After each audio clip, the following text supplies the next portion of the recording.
Imagine for a moment a prism held up to the light. As sunlight passes through, it refracts into a spectrum of colors, each unique yet inseparably part of the whole. This is how we must approach the names of God, not as isolated traits, but as facets of a single, infinite source. The 99 names of Allah, known as the Asma'ul Husna, the most beautiful names, are titles and attributes of Allah described in Islamic tradition. They encompass qualities such as mercy, wisdom, power, and justice, offering believers insight into the divine nature and guidance for embodying these attributes in their lives. These names serve as a means of understanding Allah's infinite perfection and fostering a deeper spiritual connection. To truly grasp the beauty and depth of these names, we must look beyond their traditional meanings and see how they form interconnected patterns, each revealing profound truths about the nature of existence, divine wisdom, and our place within it. Like quantum phenomena, where particles and waves coexist as facets of a unified whole, the names reveal interconnected attributes that work together in harmony. Through this lens, each name unfolds as a triad of related concepts, offering a glimpse into the infinite complexity of the divine and its intimate relationship with creation. The 99 names are much more than titles. They are a system of interconnected meanings grounded in the linguistic elegance of Arabic. Arabic, the language of the Quran, is uniquely suited to express such depth. Each name derives from a root composed of 3 consonants, each representing a concept whose interactions emerge as the concept represented by the name. The triadic structure of these names is a powerful tool for understanding interconnectedness. Each triad is a small cosmos of qualities, a system in which divine attributes flow dynamically into one another. Take, for example, Ar-Rahman, often translated as the Merciful, formed from root letters meaning mercy, compassion, and sustenance. Mercy forms the heart of this triad, an overarching quality that radiates through compassion, an active, tender expression of care, and sustenance, the tangible provision of what is needed to sustain life. What we see here is not just a description of mercy, but an unfolding process. Mercy inspires compassion, and compassion gives rise to sustenance. It is a flow, a living cycle of care that mirrors the rhythms of creation itself. This dynamic interplay is a recurring theme. Consider Al-Malik, the king, expressing sovereignty, ownership, and authority. Here, sovereignty anchors the triad, establishing Allah's supreme dominion over all. From this flows authority, the power to legislate and guide creation, and ownership, a reminder that all things ultimately belong to the divine. Sovereignty, authority, and ownership are not separate.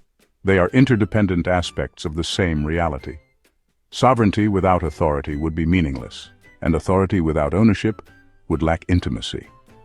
Together, they form a complete picture of divine rulership. The attributes of Al-Qudus, purity, holiness, and sanctity, provide a profound example. Purity reflects freedom from imperfection, a divine quality that separates Allah from the flawed and the finite.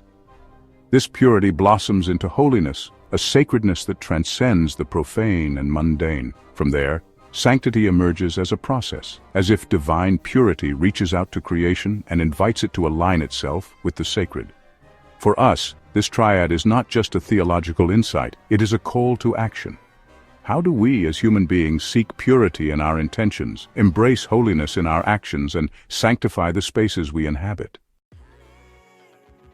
As Salam, the source of peace, shows how divine qualities address the human longing for harmony, peace, safety, and security.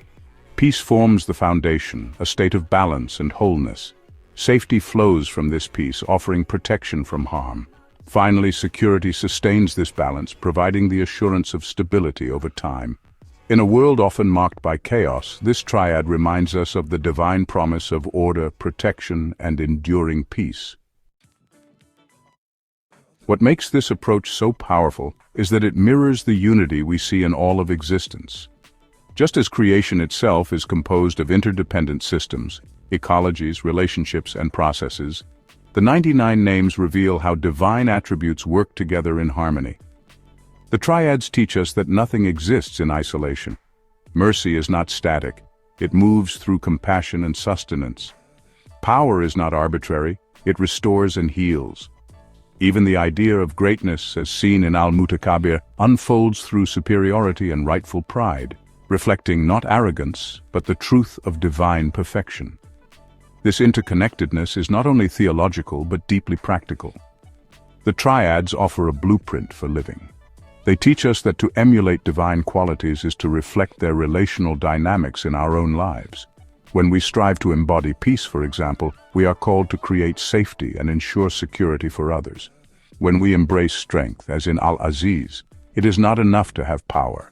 We must use it with honor and integrity. These names guide us not just to think about Allah's nature, but to act in ways that align with it.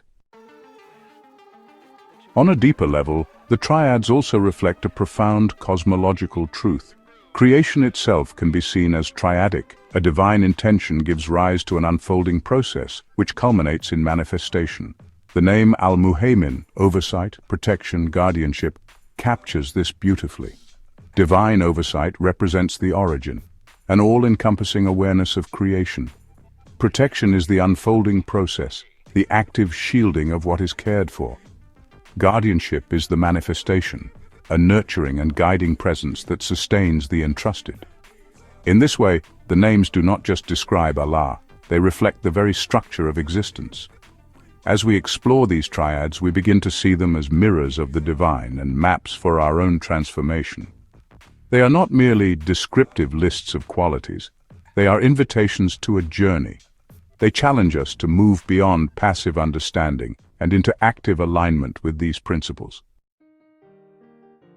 Ultimately, the triadic approach reveals the 99 names of Allah as a living system of wisdom, one that bridges the infinite and the finite, the abstract and the practical, the divine and the human. In contemplating these triads, we do not just learn about Allah, we are drawn into a relationship with the divine.